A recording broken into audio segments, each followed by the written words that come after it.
Hi, I've been interested in mercury amalgam fillings for some years. So a couple of years ago, when I found a new book by the writer Ben Goldacre, I thought maybe because he covered other scientific subjects, in this book there'd be information about mercury amalgam fillings. So I looked in the chapters. No, there's no chapter on mercury amalgam fillings. I looked in the index. No, there's nothing about mercury, about amalgams, about fillings, about dentists. There's nothing in that book. Okay? So I started reading it, and I'm very interested in science, and the things he was saying made perfect sense, and I agreed with it wholeheartedly. But towards the end, I was in the middle of a chapter about MMR vaccine. Measles, mumps and rubella vaccine, the triple vaccine, and the scandal that happened a few years ago. And he was writing about that. This book came out in about 2008. I didn't get it till a couple of years later. But he was talking about something that happened in the 1990s. And then, right in the middle of that chapter, he started talking about mercury fillings. And it was in the same vein. He was talking about panics that had been in the media. That's what the subject was. So, there was no chapter about mercury amalgam. I thought there might be a few pages about it. No, there wasn't even one page about it. There was a couple of paragraphs. Now, I think mercury amalgam fillings is a very important subject for one reason only, and that is so many people have got them. If there is a problem with mercury fillings, even if it's a tiny little problem, there are just so many people with fillings that could mean that hundreds of thousands, maybe even millions of people would be affected. That's why I think it's important. That's why I think it's important to keep looking at it. But in 2 paragraphs, Ben Goldacre completely dismissed any concerns about the subject. And I was so annoyed about that, I just threw the book away. Now, a couple of weeks ago, when I was thinking about it again, I went looking for my copy of the book, and I couldn't actually find it. So what I had to do was go back to an online bookshop and buy another copy. And then, strangely, because these things happen, I found my first copy. So now I've got 2 copies of Ben Goldacre's book. In this book, there's 2 paragraphs about mercury amalgam fillings. In this book, there's 2 paragraphs. That doesn't make 4 paragraphs. There's only 2 paragraphs in each book. So he still hasn't written any more about it. And in those 2 paragraphs, what he bases his writing on is an article he wrote in 2006 in The Guardian. And I know that not because there's a reference in the book, but because I went to the Guardian website and looked it up. And that's very interesting, because that was 2006. I haven't found any references for anything more recent, but I'll come back to that later. Let me just tell you that even though there's 2 paragraphs in this book, there's nothing in the index, remember? And also, right at the back, there's notes. So everything he refers to is listed here. And if you look, page 223, there's nothing about mercury amalgam. So the thing he writes about in those paragraphs, he writes about a major study that happened in 2004. It's not referenced in this book. There's not even a note about it. When I went to the Guardian website and I looked up the article he wrote, there was a reference, and that was the only reason I was able to follow it up. And since then, I've found out that Ben Goldacre has got a website called badscience.com. I'm not advertising, but I'd like you to maybe check this out for yourself, because what you'll find is the same thing. That there's an article in 2006, there was actually a couple of articles in the Guardian website, but in his website he hasn't even managed to put all the articles about mercury amalgam. He hasn't bothered. And so if you want to check out this study, you'll have to go to the Guardian website, look back at the archive to try and find out the article he wrote in 2006, and then that will tell you about the study that came out in 2004. And there's a few things wrong with that study. Once you follow that reference, you'll see what I'm talking about. And that's what I'd like to discuss today. In the book, Ben talks about being very impressed with this study, this major study, because he says it was very well organised. It had 1,000 children involved in the study, 500 with mercury fillings, 500 without, so we've got a real good control group there to compare, and that's fine. And it was over 3 years. That's fantastic. But then he kind of gives the game away, because he points out in the book that this was the first major study ever. That's odd. We've been having mercury amalgam fillings in this country since about the 1850s, since about the time of the Crimean War. There's not much medicine that survived from the time of the Crimean War, but mercury amalgam fillings have. So that's over 150 years. If people had actually wanted to do major studies, they could have done longitudinal studies. They could have started in, say, the 1920s, and they could have followed people through their entire lives and looked at their health and seen whether there's any relation at all to them having mercury fillings. But strangely, nobody's done that. Or, based on the fact that so many people in Britain have got mercury amalgam fillings, they could have done a big study. They could have done a study on a city the size of Bath, maybe, and looked at those people and seen whether their health had any relation to them having mercury amalgam fillings or not. But it hasn't been done. That study, 2004, was the first. That's what Ben says.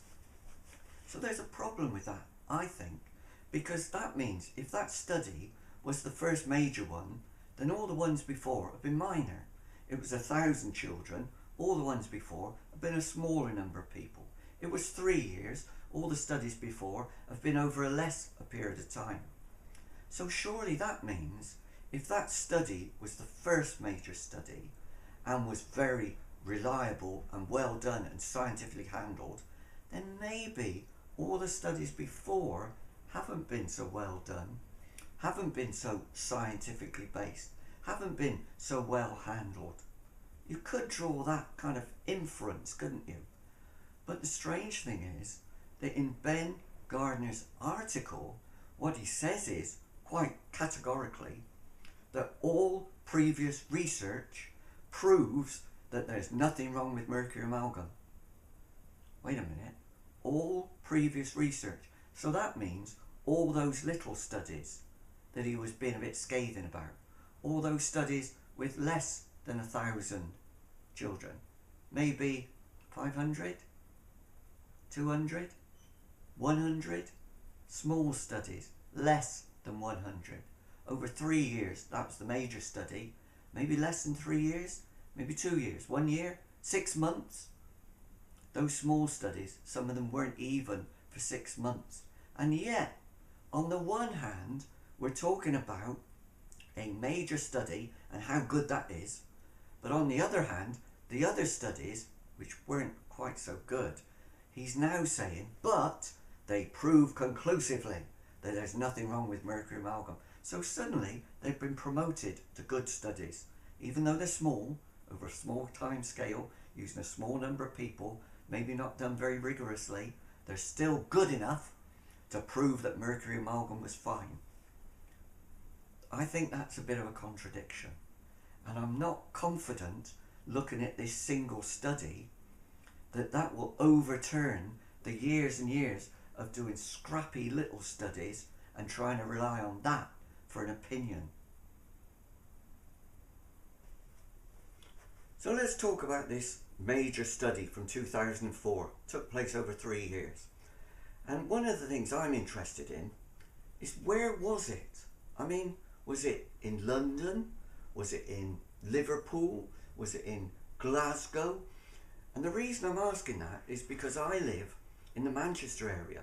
Well, just across the river from Manchester in Salford, near the BBC.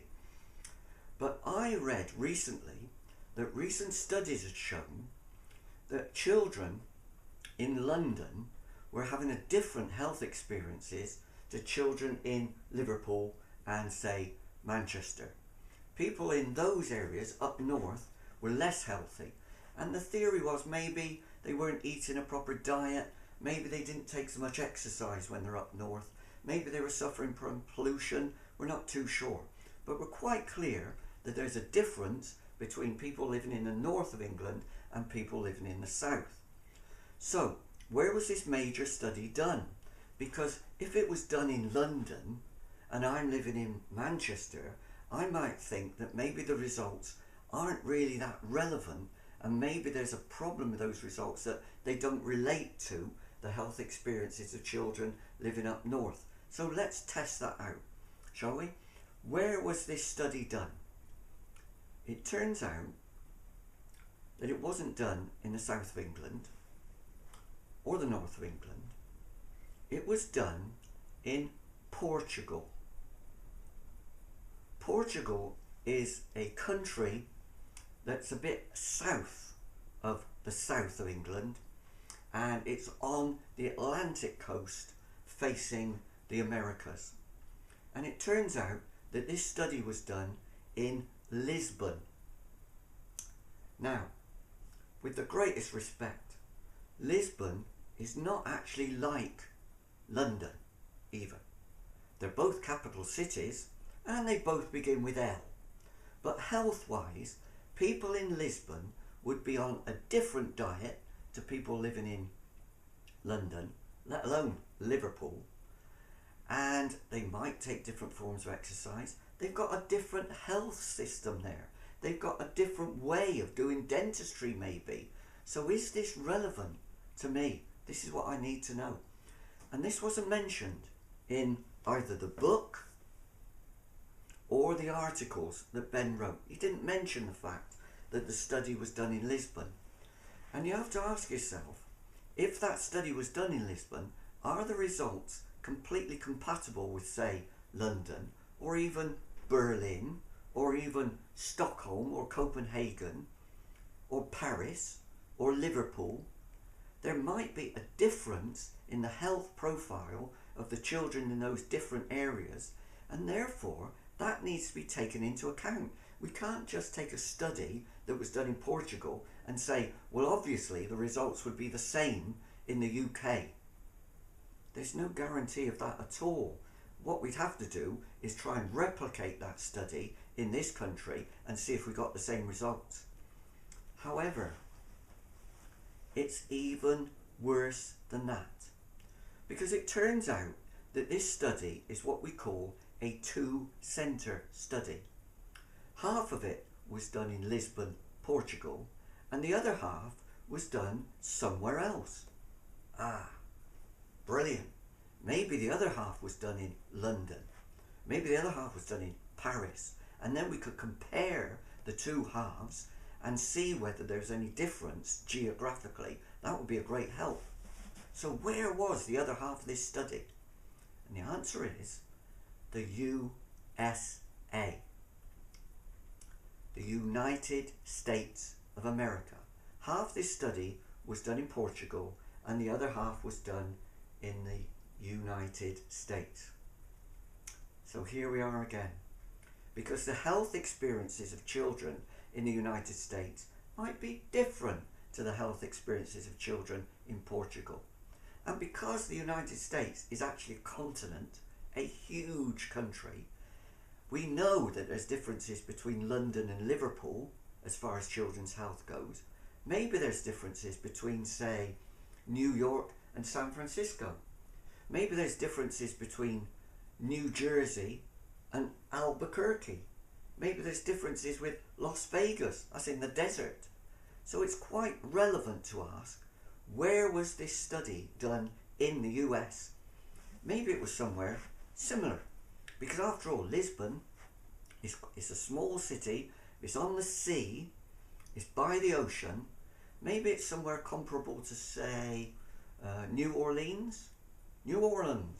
Maybe if the other half of this study was done in New Orleans and this half was done in Lisbon, we could look at those two situations. Maybe they have the same kind of diet. Maybe they have the same kind of weather. So maybe it would be similar. So let's look in the study and see where the other half was done. The other half was done in South Carolina, and not even in a city. It was done in rural South Carolina. So the equivalent in England would be to have half a study done in, say, Liverpool, and the other half to be done in rural Suffolk, say. That's quite near the sea. But, you know, all those little villages, no big towns. If children's health experiences are different from London to Liverpool, then I'd like to suggest they're different from Liverpool to Suffolk. And therefore, I'm a bit worried that half of this study has produced data that's brought in from the city of Lisbon, and the other half has been brought in from the countryside of South Carolina. Ben says this study was very rigorous, but there's a doubt in my mind immediately.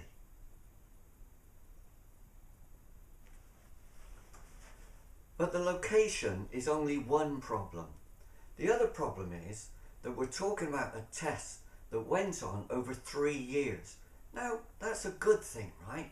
Because that means that you're able to build up a mass of data from these children and do all kind of tests on them. And what happened, the methodology was that the children got brought into the study centre every fortnight, and they did an IQ test, they did a reaction time test, they did a memory test, and that was all put in the book. That's fine. However, think about it. You've got young children over 3 years. They're going to suffer childhood illnesses. They're going to suffer from mumps and chickenpox. And also, being young, they're going to have school holidays, and maybe their parents are going to take them away on holiday. So the chances of making sure that those children were in every single fortnight for 3 years is actually quite slim. It means you might have missed a couple of sessions, and that's going to have an influence on the results. And I'll come back to that later, because that's quite an important point once you start thinking about the statistics. But there's a far worse point than that. Far, far worse. We're talking about children who are 7 to 10. Okay, have you ever had any children? Have you? Have you ever had any children? Do you remember what they were like when they were 7? What you'll know is that from about the age of 5 or maybe 6, that the teeth they started to develop as a baby start to fall out. And by the age of 7, it might be that some children only have half a face full of teeth, and that those teeth start to grow. So, if you've got children from the age of 7 to 10, then some of those 7-year-olds are going to start the trial with maybe some of their milk teeth still in, or some of their milk teeth out and some new teeth growing, and by the end of the study they'll have a full set of new teeth perhaps by the age of 10, or maybe they won't. But what that means is that some of them might have mercury fillings at the age of 7, but those mercury fillings might be in their milk teeth, and those milk teeth might fall out, and then they grow new teeth, and those new teeth might have fillings. So when we talk about a group of people, one with no mercury fillings, yes, that's quite easy to understand. They've got no mercury fillings. They might have fillings, but they're of different type. They're ceramic or resin. They're something else. But this group with mercury fillings, if they started out with mercury fillings and then lost them, does that mean they go out of this group into that group? And then when they get a new mercury filling in a new teeth, do they go back into this group? Or do they stay in this group even though the mercury fillings they've had in the teeth they had, they might lose, and then they might have to wait for 6 months until their new teeth grow, and then another 6 months later they start having decay, and then they start having mercury fillings. And an even worse problem, even if, say, the 10-year-olds who start the study have a couple of mercury fillings at the start, you're going to follow them for 3 years. If they've got 1 or 2 mercury fillings at the age of 10, it's likely that by the age of 13 they won't have 1 or 2 fillings. They'll have 3 or 4 or 5 or 8 or 10. So this group that we're relying on to be the group of children with mercury amalgam fillings have got a moving level of mercury fillings. And I think that seriously compromises the data. It's not like adults. You could have mid-20s adults and study them for 3 years, and there might be very little change in the number of fillings they have. But for 7 to 10-year-olds, the number of fillings is likely to change. Children that young, if they're say 10, have got quite soft teeth comparatively, and they eat a lot of sweets if England's anything to go by, and therefore they might develop a lot of fillings over that 3-year period. And so we haven't got a consistent group. We've got the no fillings group. They begin with no mercury fillings and they end with no mercury fillings. This group begins with mercury fillings. Some of them might lose them and then you come back, and then some of them might have a small number of mercury fillings at the start of the study and end up the study with a large number of fillings.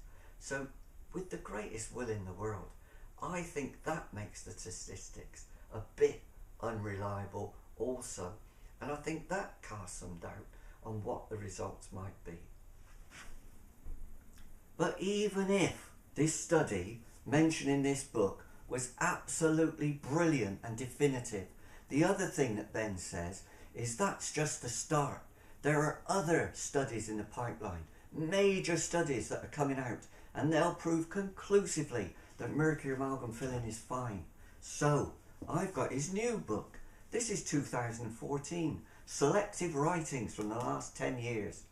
In this book, he hasn't even put the article that he wrote about mercury amalgam fillings. I've looked up the index at the front. There's nothing about mercury amalgam fillings. I've looked up the thing at the back. Mercury, teeth, amalgam, dentist, nothing about it. So where are these studies? Where are these major studies that have happened since 2006 to definitively prove that mercury amalgam fillings are safe? Oh, because that's what he said. He didn't just say this proves that they're not dangerous. He said this study from 2004 proves that mercury amalgam fillings are safe. I'm sorry, but that's not very scientific. You cannot prove that things are safe. You can only prove that you've no evidence that they're dangerous, and that is not the same thing at all. I'm an author, and I do worry about the way people use the English language. It's not fair to say mercury amalgam fillings are safe and the evidence exists. There's a major study from 2004. I'm still waiting for the next few. One last thing. In this book, Ben says that talking about mercury amalgam fillings is scaremongering, and he talks about a panorama documentary where it started with pictures of men in protective gear wheeling around tubs of mercury marked poison, and he says that's just scaremongering. Well, I think what I'd say is that the studies he talks about are a bit suspect. But the thing about people wheeling tubs of mercury around marked poison is, actually, that's factually correct. And the fact that those people have to wear protective gear is factually correct, because mercury is very, very poisonous and they have to protect themselves. So out of all the discussion about mercury amalgam fillings in that book, the one thing that is a fact is that people have to wear protective clothing when they deal with mercury, just as dentists have to take very great care when they're mixing up mercury amalgam that they don't leave any residue and they don't poison anybody with it. So that is factually correct. And all these other studies, all these scientific things that have been put together over 3 years looking at hundreds of people, I'd suggest that those are the bits that are actually speculative. Whereas saying that we're starting from a position of trying to make amalgam out of a poison, well, that's actually true.